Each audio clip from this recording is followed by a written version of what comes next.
Impact News ki Manung Hutna miyang tabi basungbo aham taram oksabaga lodena khurumjari. Ngarang Chief Minister Okram Ibobina political conference samada hantak hauzik zik sathariba economic blockade UNC na kawriba economic blockade asi center da pariba akogi India gi maru partner mo oriba akogi BJP amasung NSCN IM ani lautunaraga satahan bani haba wafum phongdokiba amasung makhatana Manipur da district semdaba se center natraga NSCN IM gi dictate ingadabnate akogi semninga semgani semninga semmoy habigi matangda akogi khanan nabi tanjalojage hiramasi matangda khanan nanaba akogi studio da lingsin dona briefsi anungta da agi extreme right lingsin briefsi KSI Santa Secretariat Member CPIM Manipur State Committee tamu butaram oksari and welcome to Manung Hutna adu hek thangna lingsin briefsna akogi oza ex Chief Minister Uncle Radhavinot mana so Uncle Radhavinot ko jabani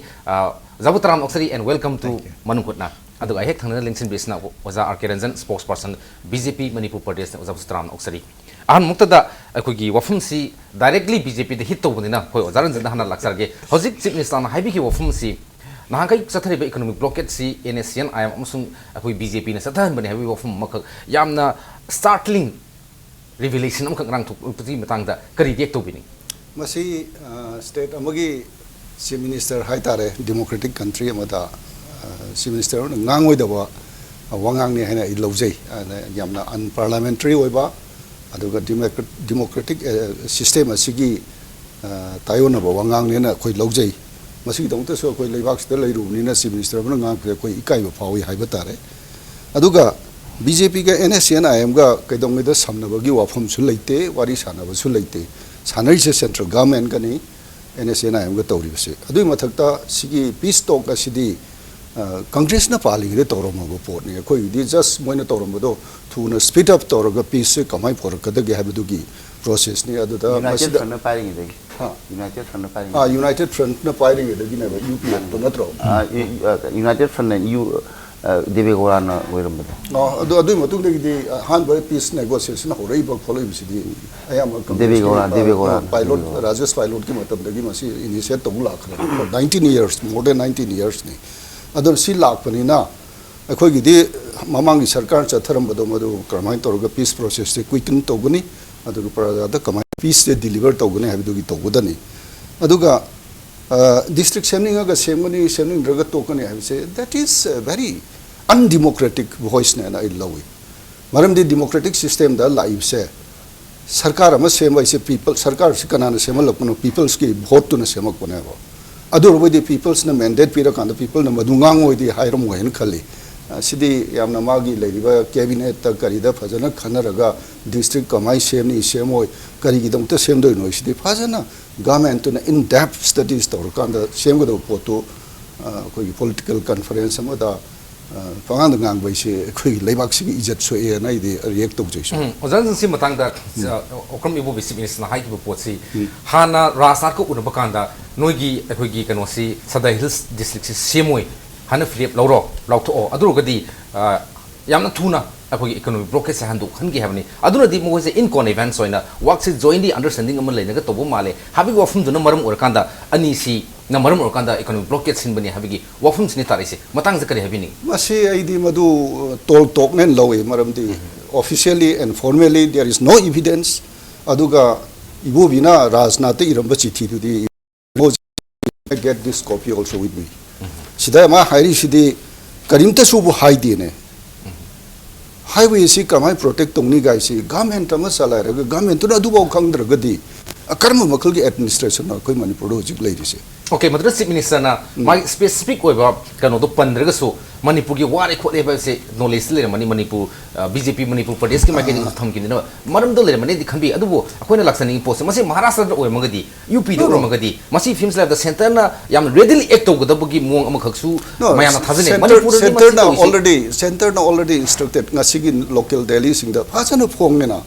action law adu to nangi sarkar am leiba gi nangi duty do to oina haire ngamdraga hai oi se koi hanade hunu su haina huji phau ma Central Force Bureau so haide ama to so haide subna gi si team kha koi ware NSCN IM na control to ba kaino na ye kari UNC na si ban tore aduna koi petrol ware adu ware ibe wa khakta ne ba action law bi na tra koi si ho step forward tore state sina masida akhoi ngamdre haibase hojik pawda haidri hojik pawda haidri bako okay khoi oja rb dum laksage hojik si condition si kamani yung gining mamdi hojik si blame game si bjp na khoi gi congress taina congress bjp ta taina ba to wa ba manipur projam ya ma wa ba masida ina kara khunba mla minister amta diwade hojik pawda leiba manipur gi situation si yamna alarming situation yore wari ba hojik ki latest development se oja kamaina wakhal da kari phawbi kari phuduk ni hoi hojik party ani maru oina BJP ka Congress ka election year nina election gi matam nina khara huna kona bagi laibagi wani adu in reality under constitutional provision constitution gi makhada laigador je national highway economic blockade tawri basi national highway singdani maru oina effect tawri basi national highway 2 ni Dimapur dagi Assam dai la Dimapur phawra Kohima phawra Manipur tariba atopa Jiribam lom chaliba asidi national highway 53 asidi kanoda yamna kanna effect tawde ado maru oina somda national highway 2 lakpasi deisira Manipur gi territory Nagaland gi territory yauri UNC haibasi organization si Manipur gi manung da leiba Manipur gi civil society amani civil society group amani masina tauba indefinite economic blockade haibani indefinite blockade tauba kanda lambi sidi national highway ne ba adu oraga su masina chaliba Manipur gi area sidani UNC na economic blockade tauri base masida public order maintain tawadi state government ki duty ne ba responsibility ne ba aduna under the provision of the constitution division of power ki du khaidok na rakpa kanda state ki center na tawgadaba state na tawgadaba haidra state ki mathau ne ba public order law and order maintain tawbase hairiba area se disturb area ne ba armed forces special power act apply tawba disturb area oina Manipur ki entire territory except 7 kanoda assembly constituency impal municipal council ki area ki corporation ki area ki constituency territory ki nataba Manipur ki total area se disturb area ne ba armed forces special apply to ba masidei sida security forces central security forces sing se in aid of civil power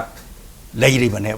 aduna state government na masidei sida kanaguma organization amana kanaguma group amana natra kanaguma individual amana asidei sida law thugai na bonarakpa public order disturb tauna bonarakpa adudagi asidei sida keno tawba mayam ama tholakpada arsan nungchan tawna mi phuna ba han ba khona torukpada state government ki responsibility ne ba central government ki nate hoi adudai duda central gi forces singdo hena khare hena darkar le regadi center da haijabaya home minister da natra prime minister haijabaya ama adu center na yengjalakani natra di entire responsibility se state government gi ne ba law and order maintain to ba tawri ba kampu singdo warakpa kadubagi mai kanoda makrangda kanoda leksandra adagi kangkha manung kangkha makhar chang leidori no thamai henjal ena government leiragadi government amal leibagi thabak to ngana tawam thoe kaza si matang da hana de hairam da hojikna yamna thongna laina hari pose kitang mamang da hairam magadi masigi chief minister gi statement se yamna hen appreciate rongodra mamdi hoiti either center or any sena habigi dictate chalu hebo wakhalun se hojiti phadana phungtore public statement oina thamgre adabu yamna kuina masi tau khibe aro even deputy chief minister na hoi matam khrangai mina kisi kai na haba pot mayam khak leibise masigi pose ji last ta yaktabgi step to gi manbra hoi chief minister lori ba kan philips hojik UNC na tawri indefinite blockade kai base economic blockade kai base hoi UNC chu yam hen male makoina pam da ba moina yaning da ba ki expression do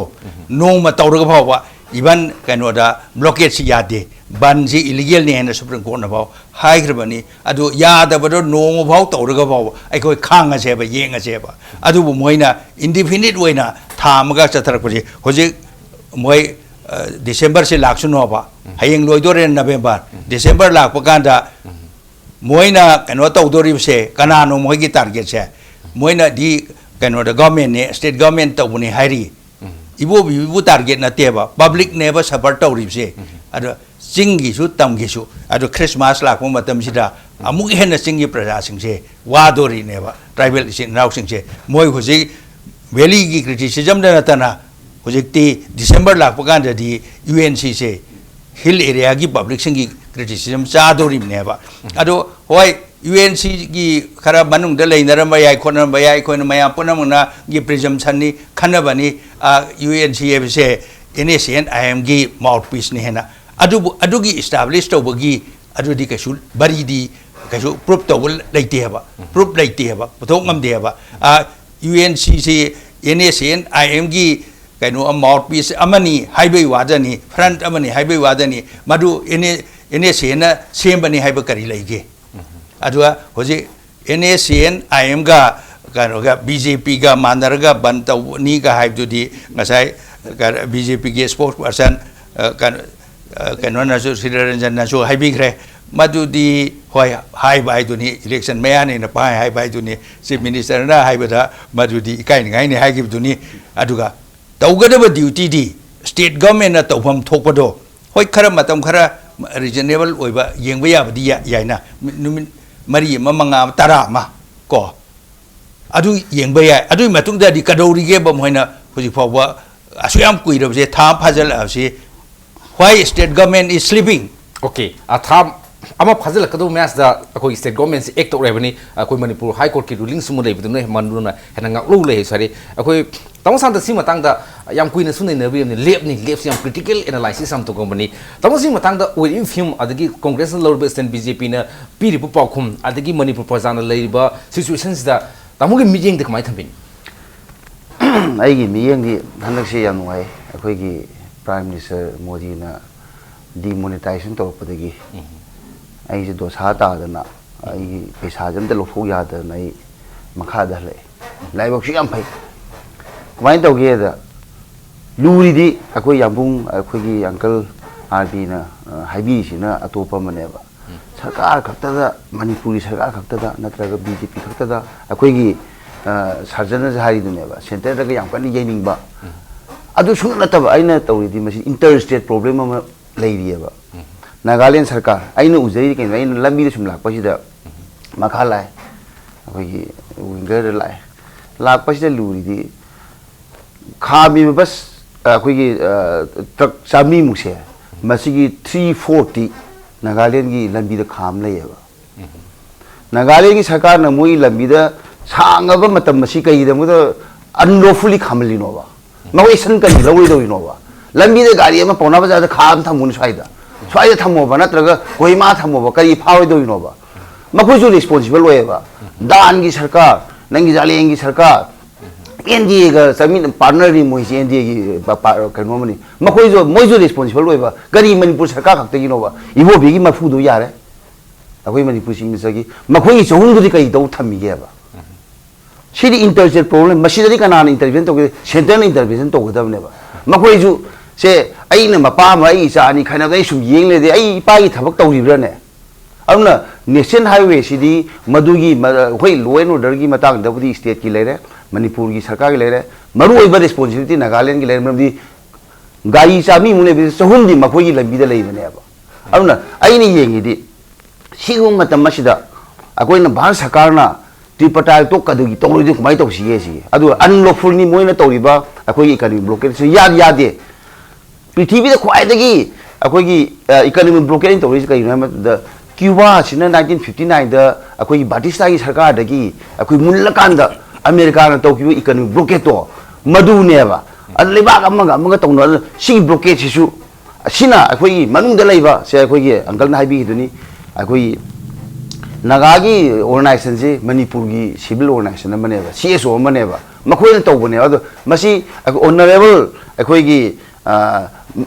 high court Manipur su masi ya gidreba ado maduna di aina yadaba thabak tawta di ma civil kaino CSO isanu political party isanu phanam saw mi mo isanu phawa tai lalu phagi simi se oringida je simi se da khoda phagi ba yam nei dieba ado kai damakta akoi UNC gi lusing basing Power do you know about Pare Uzi? Unlawfully Moina DC office दा कइदा मा तौरी बाइजे अखोई नागागी मायक नते को तौरीबा organisation दो अखोई ददी Naga cookie अदुगा Meitei गी हाइबा वखल लेतिएबा अदु येंगदो organisation अदुना अदे अमु यूएनसी ने तौरे सोमना कगी अखोई बेली बेस ऑर्गेनाइजेशन सिना मखोई पंगचै दे चैरे लूरी दी कमाई तौद तौरे हाइबसिदा अखोई ने येंगांददी इथनिक क्राइसिस अमा मणिपुर दे लेयब्रा हाइबसिनेबा अखोई ना डिस्ट्रिक्ट अमा लाउथोकपा मतमदा अखोई गी कांगलुप अमागी लाउथोकतबा मतमदा कांगलुप अमा सोकपा अदगी अमदनो मैतै ने सोकपा अदुना मणिपुर की सरकार से नॉट ओनली ngasiगी श्री बोबिन लुसिंग कंगे सरकार ममांगै दगी दुम सोइरेबा से हेक मैतै ताबा भेली मचा मचा लेफकै अखोइना नखोइदि खंगु खंगमरोय मणिपुर डिस्ट्रिक्ट मंगा लेंगे सेंट्रल लिस्ट लुसि सिलहलेबा अदु अखोइ मैतै इन लुसिंग सरकार सिंगनेबा अखोइना अदु कइदमता भेली मचा मचा लेरिबा कांगु लोइनमतो हाइदि मोरेजु सेंट्रल लिस्ट चलमेबा नत्रने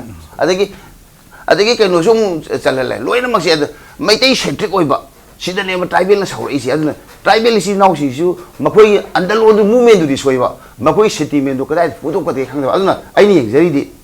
यानानबदा आइना याना पॉइंट मसिदि इंटरस्टेट प्रॉब्लम नि अदुगा अखोइगी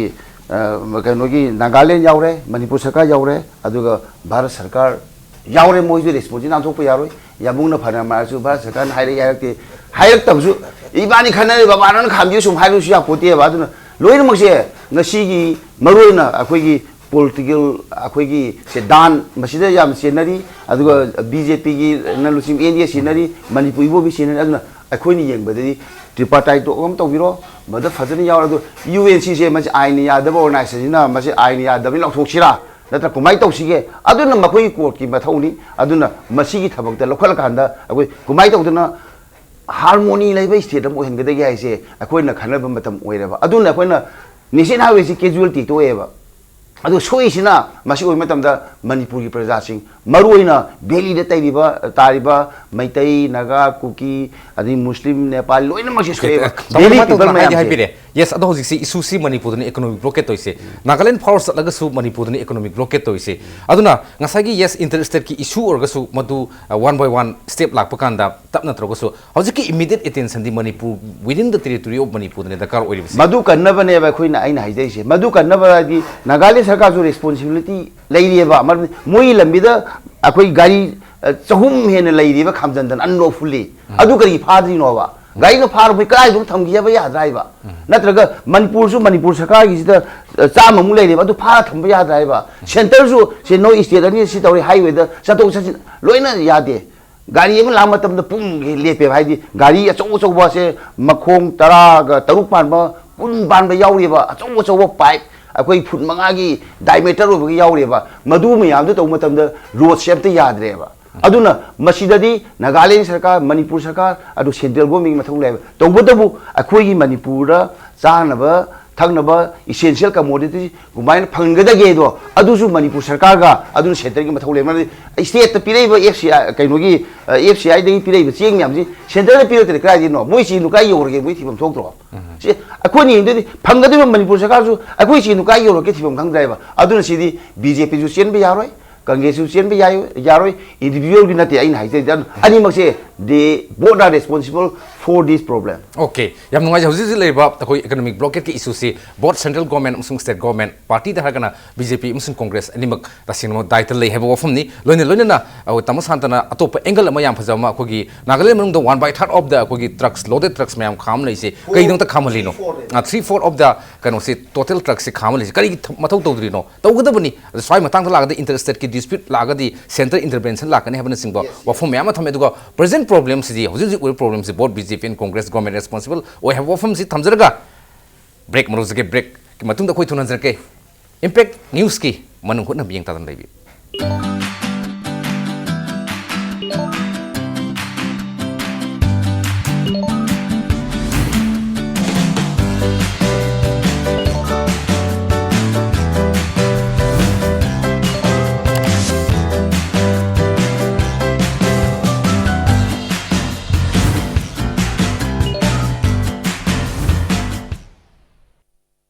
Sangai Festival the Hangjagadoriba Pebet Designs Photo Studio Nagamapal Fogai Samam Laikai Dagi Adongi Apamba Pot Ameka Laibiduna Lucky Winner Oibiu Prizes Sing Adudi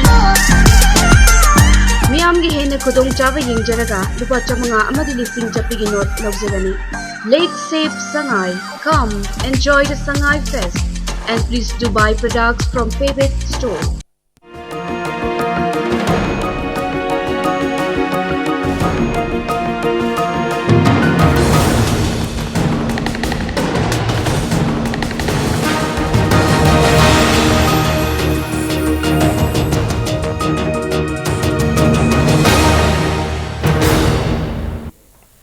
Break ke matung demi yang terbaik punung pu amkan tram nokseri. Kono ngasi khana jari topik kasi maruina. Chief Minister Okam Ibobina aku yau jib zatari ba UNC economic blockade asi NACN IM amsung center ga manarga sathabani haiba amsung district semba matam da aku semning ga semgani semning na semoi adugo masida NACN IM amsung center gi aku gi jaka yang dana aku gi dictate chatkadaba nati habi gi matang sani hoji ozabi matang dum laksani si district semba senda bai si state ki prerogative ni habni masa center gi or NSN IM gi dictate chatloi madu magi convenience ki matung na darkar gi matung state government logane habni step si hadakti chief minister gi kano se wakhalon si yamna strongly chief minister amal lei habgi wakhalon di phungdrok pudi male adu overall laiba economic blockade kari matang di horokhi gi habgi matang si yengbirgadi ojagi mot kari thambini district semba Sadar Hill और जिरीबाम नत्रगा अनि सिदगी चु हेन same bye बसे असिदी state government की prerogative नहीं दरकार ओइब मतुंग इना administrative convenience मतुंग इना सेम गदबनी पब्लिक की डिमांड मतुंग इना पब्लिक की वेलफेयर सर्विस की मतुंग इना पब्लिक की कन्वीनियंस मतुंग इना सेम गदबनी अदुदबुदी प्रेरोगेटिव टु दैदुदा सेंटर ना सु खुथिंग जलाओय अखोय फेडरलिज्म की मखादा लाइरिबा कनोनी अदु इंडिया की पॉलिटिसी फेडरलिज्म नि अदुना फेडरल गवर्नमेंट अमदा स्टेट की रिस्पांसिबिलिटी अदुम तोंगान अदुम लै सेंटर की अदुम लै अदुना प्रेरोगेटिव तो स्टेट गवर्नमेंट की नि मदुरै दुरा कनो सेंटर ना खुद कैसु थिंजलकदब लेते हयंग होय सजेशन पिरक पे याय तानरक पे याय अदुमाय तहो अदु हापचल हो अदु तौ गायना अदुगी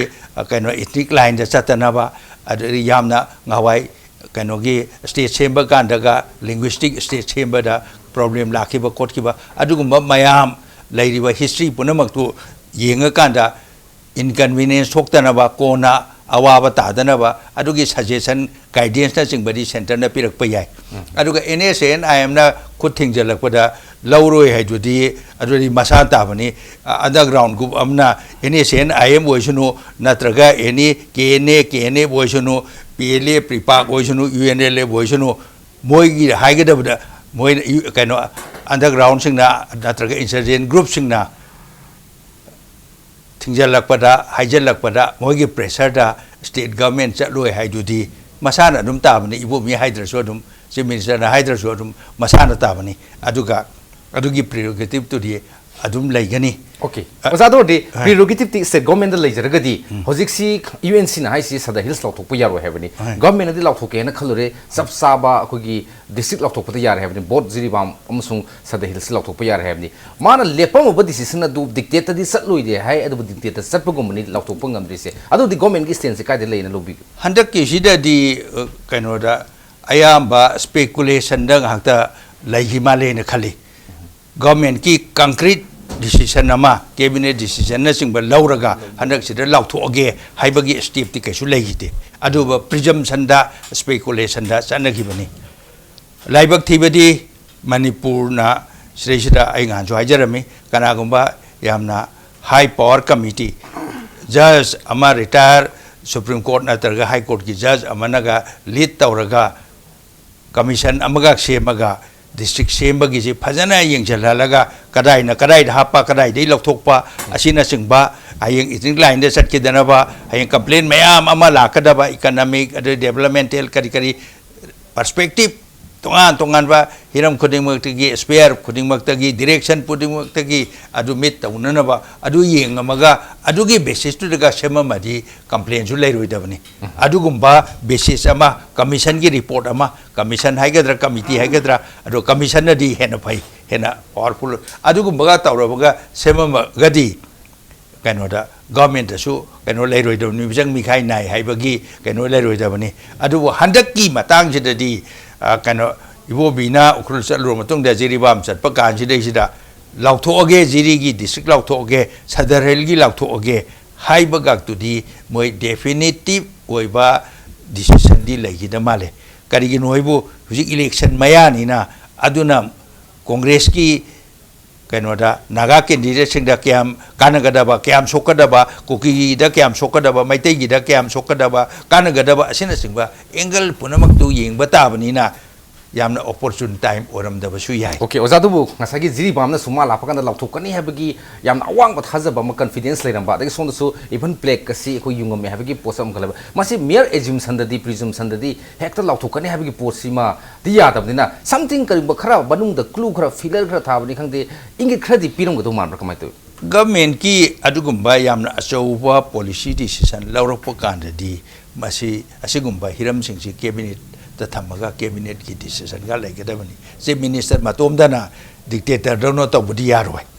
अदुना खराबना थाजब पिबदु यारो हैबने अखोगी तमोदगी मुलाक्सन से होजि अखो जाना हाबी किबुगी मतुंगिना अखोगी डिस्ट्रिक्ट रीऑर्गेनाइजेशन बाउंड्री से बाउंड्री की डिमार्केशन से होजि अखो मणिपुर लेनी प्रॉब्लम से मसी बोन ऑफ कंटेंशन ओइ पोसे मसिमुना मालेसिना नागागी सिना कुकीगी सिना मैतैगी सिना अदुगी कायना खाइदर पुगी कनो मखक लेसी इवन होजि सी सदर हिल्स डिस्ट्रिक्ट डिमांड कमिटी ना मोगी प्रपोज मैप से याविसी अखोगी मैतैगी अखोगी विलेज मयाम को इंक्लूड तवे है आर्क शेप त ले है मागी शेप से एडमिनिस्ट्रेटिव कन्वीनियंस हाइरगदी मागी आदा चटपम तमदा कांगबोपी ताना चटपसी इम्फाल वेस्टर्न हेडना नगप कायना मयामसु पुथुरी अदुगदी अखो जारबीना हाइबिरि पोस्टमक्से मणिपुर सी सिगुंबगी अखो एथनिक कन्फ्लिक्ट से लेतनबा जाति अमगा नुंसिनना लेनबा अदु अइगिनि मागिनि हाइदनबा करम मखनगी ओजाना हाइब मोंगसे पाम्बिब्रा करम मखनगी डिस्ट्रिक्ट रिऑर्गेनाइजेशन की फॉर्मेट से पाम्बि साजन ना हंगी जामना चुंबा वाफम मन हंगी से मसी अखोई आई की गुजरालना भारत की प्राइम मिनिस्टर ओइरिंगदा मादी एकेडमिशियन याम इंटेलेक्ट नि माजु मा मनपुर लाग मतमदा मरोइना कम्युनिस्ट पार्टी विद्या मार्क्सिस्ट अखोई पार्टी सिन मंगोन मेन ओइदम पी कैनो त मणिपुर लेबा से सिक्स शेड्यूल पी हारसु भेली मिने यादबा ट्राइबल ला खरा हेन खुदोंग चा पी जे होने यादबा मैतैन खुदोंग चा खरा फंगिदोरसु सम बेसे इंटरेस्ट खरना तुम यादबा लोइनमक तुम नते को हाइसे बेसे इंटरेस्ट खरना मसी प्रॉब्लम सु उदे खोइना high Ching the six schedule से क्या सु तमदबा म तो गेजु मणिपुर से हामदा डिस्ट्रिक्ट एरिया से री ऑर्गेनाइज तौगदबनी हाइबसे खोइ दाबिने मतम द खोइ कांग्रेस से होजि प्रेसिडेंट ओइबि बे खोइ मरुति नगुसु अखोइ मेमनु ए सिदि याम फैना शांत अदुम हाइ भाइदि डिस्ट्रिक्ट से होजि री ऑर्गेनाइज तो बम दरकार लेबा से इम्फाल मनुंग हाइरो अदुम भेली से ले मॉल हिल कयामा अदुम याउसल्लि अदगे मु सोम नाकंदा मु अखोइजु इम्फाल ईस्ट जिरीबाम याउसल्लि एग्जांपल नि यामना कानादब जिरीबाम की प्रजा असुकी मति वाबनेबा हाइ मोइ किलोमीटर चनी यांखै लाकदौइनेबा मोइने कनो तौ मतम अदुना सिगे मयाम सि येंगा कोइना डिस्ट्रिक्ट एरिया जि ऑर्गेनाइजेशन से तौगदबनी हाइबसिद मोइ याइ अदुगा मदु लोइरकांदा मजाइ खुदोंग चाबा पीरा अमा तो तौरि मयाम से अखोइना मदु तौबा कैसु काइदे से अखोइदि प्रोविजन अदुमाइ थमखिबा अदुना अखोइगे अंकल ना हाइदिबा असि अचुमबने खले हाइ कमीशन सेम्बा अदुना कैनोनिनको सेंदोपदी मसी तंगाई फदरे हाइबसी माइगिदि लौजै मदुना अखोइगे लैरिबा मणिपुर नागा कुकी मैतै पांगल लरि नेपाली लैरिबा मयाम से मसी नुसिनबम पोरकनी मदु मीने अखोइगे नुसिनदि से प्रॉपर्टी दनेबा लम्मैजे प्रॉपर्टी मखल लमनेबा अदु मसीदा अखोनि यामना जुडिशियली अखोइगे जुडिशियसली येनबम दरकार लेरे भाई चिंग मखोंसिना अमुक तम हेक्तो होइबा खितंग वांगा नम चिंगी होइबा सि यादेबा पृथ्वी की लम येनबद मसी चनदेबा तुरेल ओरो तुरेल की तंखाइदा चिंग ओरो चिंगी दिस आमा तोंदुदा अदुमाइना सिगिसे येंगादा ngसाइगी अंकल हाइबा कमिशन नम सेम बाइदो तो फाजना सही खरा चंग नेनल सेम बदाइदि अफबा पोरकनी हाइबसे अकोइ कम्युनिस्ट पार्टी इंडिया मार्क्सिस्ट की थाजबन okay Tamosa Santana Yamna Pazabo Kalo Mutopi. Ozan Simatanga, Hantaki UNC High Post that Magi full memorandum of understanding at the Ministry of Home Affairs ki Magegi Pibat Hazaba Abudunik. Nagagi ancestral area, Amasumagi land property right, Masikam the so way having commitments government of Manipur, Pito Mahabani. Anyway, Mukoina Harisi, Moiga, Wadi Watai Sarakanda. Akogi Sada Hills Pig to PBU Sada Hills Kaiti Heaveny. Other Hosisu Mulai possesses the Hilsem and my proposed maps that my Tegi village, my Amka Yaurame Masidi, from my Tata, the Happy of Malay. Adugadi, I call this district reorganization was boundaries reorganized or also Manipur's own but Masigi ethnic conflicts is really Kanaba, Akogi Hosik, Wadi Watai Sanabaishna, the need of the hours Oedara, including UNC. Masidi Mamangi discussion crowd so high grade strike to organization asi aduga both side high tare ama GD kari haini district demand to so fazana famin naraga across the table da palm the basic kari no se to hun thopani aduga loina na lairiba community dugi religious leaders sing ado madu su kawraga fazana asi samtai na bama sang bane madu gi posima iwat wale ade amarom da hujiksu koigi hujik ruling toriba sarkar asina laidiba different political parties sing karigumba issue da di all political party meeting to si karigi kaudribano kauraga mayam si tanaraga kaido si ke sugumba issue um leire se haiga dabane adu madu mai wat pa male aduga sida ina supplement tawning base uji koigi ozara da bi note amusung koi shantana su panbigre manipur si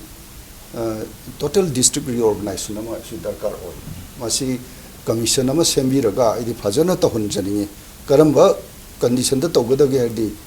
not based on any ethnic lines or community da nataba administrative convenience kan sai ko gi xcm na haibi gi ba delivery of public welfare as promptly and equitably to all the communities piba yaba madugi measure duma yenga committee duna lepa ganda district se total district reorganization ama state ki darkar oi haiba simudi ai masi am kana adum support tawje simudi ozai wakum do Manipur context se yamna phajaba amsung yam relevant oba wakhlo ni prajam yamna su yam thongdok no phum ni ozarbi matang se mulak saning si kogi state government at any cost national highway ko Imphal jiri bam dambi dani pusun bai thabuk tawji somda kitang problem oina yes pudi pusale even ngasi makta kogi nungba amsung none da kogi UNC supporter mayam na kogi block torok tana thingna bo honra pa none de gi di kano nungwa de gi lanthok kan none da mayam torok tana thingda no kotna confrontation khar leibi gi film khar leiba whatever films that Manipur government the High Court of Manipur na su masi uninterrupted flow of essential items si tawna ba high crab ni government ki mai ke de su kano to wen ha ke adu masi aya ma matam da akogi pudi puraga su sigi problem sung thok pasna akogi driver da ning hanna ba leiba adigi mai sa ko ko mayam se leiba na government na si matang da aheno meeting masang ba mathau ta ta yam darkar oi basida lak tugenda ai masai ai Sri Ranjana Arki Ranjana haibi ki ba si Santana haibi ki ba masai ki district reorganization ki matang da kita ama panjaram ke akhoi mayam punamakta Manipur ki praja punamakta singmi tami adudagi maitai pangal kuki naga punamakta impress tawgadaba central idea wena thamgadaba se Manipur ki lam amata maitai da belong tawde Muslim da belong tawde Naga da belong tawde Kuki da belong tawde kanaguma community amata belong tawde it belongs to Manipur haibado Manipur gi lam ngaktani ai asina aikoi maitai gi ni sokpa yaroi sina kuki gi ne sokpa yaroi sina naga gi ni sokpa yaroi haina tawribado aikoi madudi yaroi hoi dialogue na karina ngangna basu ngangna gani aduga government ama leibagi phajana madugi kanna underline tauraga all territory all land in the state belongs to the state Manipur haibado aduma impress to we but darkar le na ai simaga thamjage atop amana hoje hoi pusalak pada jiriba amnamda pusalak pasida inconvenience ke amuk lei kari no yu petrol production se asomda kainoromda Noromda Tribuga Romda Lady Baneba, Dimapur Yam Nabata. Ado Somda Sumla Aga Sitsa Laga, Somda Pusala Quasi, Yam Labna Chali.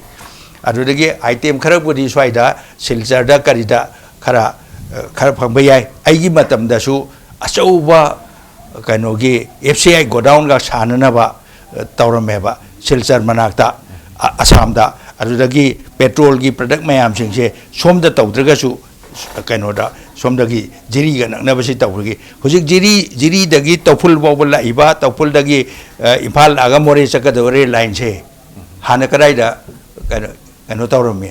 Foundation stone ꯇꯧꯔꯝꯃꯤ ꯀꯥꯔꯣꯡꯗ ꯇꯧꯔꯝꯃꯤꯕꯅꯦꯕ ꯑꯩꯅ chief minister ꯑꯣꯏꯔꯤꯉꯩꯗꯨꯗ Nitish Kumar ꯕꯤꯍꯥꯔꯒꯤ chief ꯃꯤꯅꯤꯁꯇꯔꯁꯤꯅ railway minister ꯑꯣꯏꯔꯤꯉꯩꯗ ꯑꯩꯈꯣꯏ ꯁꯝꯇꯥ ꯄꯥꯔꯇꯤꯒꯤꯅꯤ ꯃꯥꯁꯨ ꯑꯩꯁꯨ ꯁꯝꯇꯥ ꯄꯥꯔꯇꯤꯒꯤꯅꯤ ꯑꯩꯅ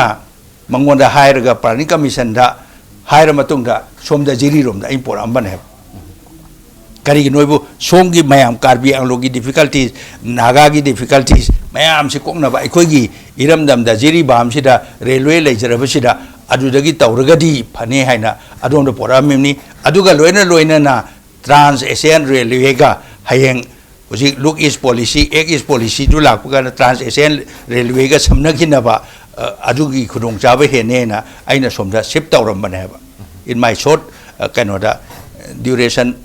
matamdugi chief minister roi atenba matamdura aina aduma tawjaramani madugi ai credit lawjaba nate tawgudabu adugi kaino neba adu somda aswaida badarpur aswaida aikoi ge godown nungdown adi thau lobom phajana semugat pa diam darkar neba somda every time som naga singa kaino taw na jesa hoi somda di mokoi influence khara national highway to the lei adum haina somda makti leite adubu none aswaida tawi haribado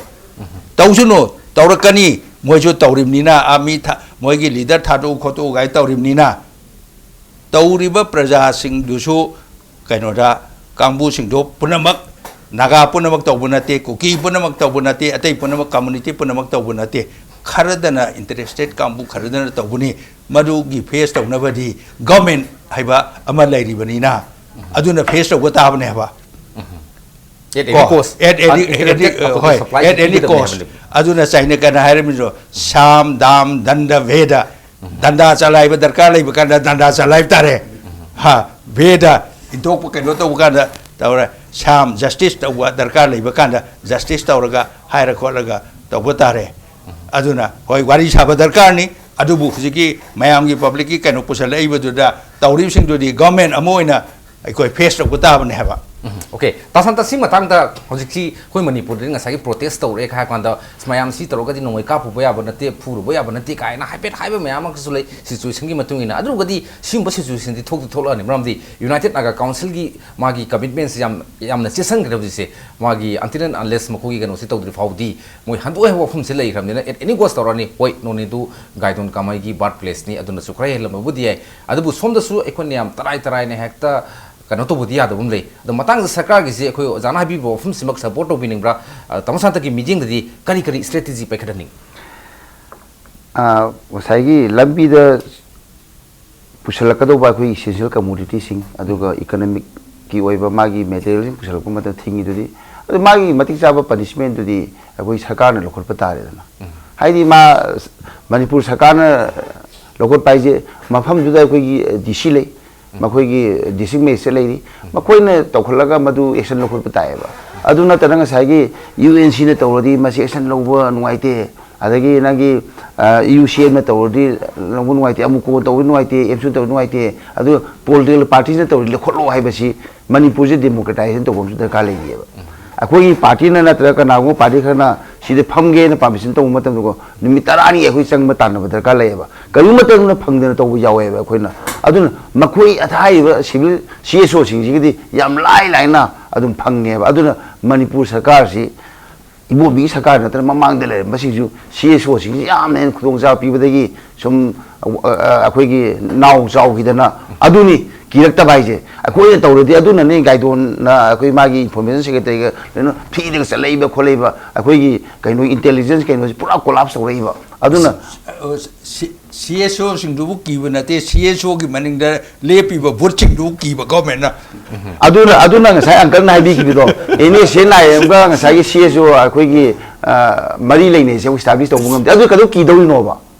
ki bam ni thok te bane ba ki san bane ba masi politically makoina haiba kangbu sim poida bo thadar oi dai je mawen maje ki se ruling party khuni muna manipur pan ki ba mase makoi gi chan ba kainu le chale ba duna mase akoi democratization to bam da ka le ba manipur le ba akoi gi kainu mayam se sarkar mayam se ai mana tawni ba homuna sim se ro mana tawri haini amana tawro tawre ne uncle nga sai ba railway gi su uncle gi interest da marna interest tawro musu ai ba kibini gi lom musu ai ba lom da su ai ba ai na sim se oire na se modi na monetization lok thong matam da kanam da khangudi example ne ba adu mai tawduna bharat ta manipur to yu kamu se president natana akoi prime minister sim se si mana ai pa sa ba sina leibak bharat pum si wari ne ba madui mauda uncle na ai bi ba cabinet ki aya ba lodana fadana tawda district ki bhairo amagi bhairo si tawradi police ki roeba police ki dan ka pum matam da ma suspend to bi ni adi ma ase akoi tawiduni nawai gi akoi gi rabina gi kaino gi sida awa ba tai dana ma do moina ka pu ba ka pu ga na man to sa ta ba aduna madu da di kari ki ro de police myam se so aduna masi para si di makuk ta gi tamak pa tai ba makong na fa ba to kana makha to ro pa tai ba aduna koi masi me de koi na ini Congress ki hairo BJP ki hairo amal ang patam maduri to dana ba koi na akan ma section wa ja koi hai ba tai okay yap tong koi je jan si matang da ko gi lead role ona lead with example una to bi hobne do hanta ki matang da United Naga Council ki president gaidon ka mai Stephen Lamkang policy secretary fare aduga legal action lokor pokre 14 days ko gi police remand lokthokre mamang da wanted